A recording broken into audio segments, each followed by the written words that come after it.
இஸ்லாத்தில் இணைகர நல்வாய்ப்பை பெற்றதற்கு பின்னாலும் அற்புதமான இஸ்லாமிய கவிஞர். கவிஞர் மட்டுமல்ல, இவருடைய குடும்பமே கவிகளின் குடும்பம்.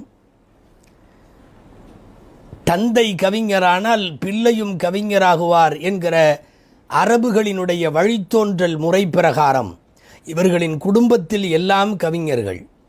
தந்தை ஜுஹைர் அரபகத்தின் முடிசூடா மன்னர் கவியில். இவர்களுடைய சகோதரர் புஜைர் அற்புதமான கவிஞர். நாம் பேசிக்கொண்டிருக்கிற இந்த ஜுஹைர் இவரும் அற்புதமான கவிஞர். இவருடைய மகன் உக்பா ரதியல்லாஹு அன்ஹு அற்புதமான கவிஞர். இவர்களுடைய பேரன் ஜுபைர் இல்லை அல் அவாம் ரதியல்லாஹு அன்ஹு அற்புத கவிஞர். எனவே தாத்தாவிலே இருந்து பேரன் கொள்ளு பேரன் வரைக்கும் அத்தனை பேரும் அற்புத கவிஞர்கள். இலக்கியம் இழைந்து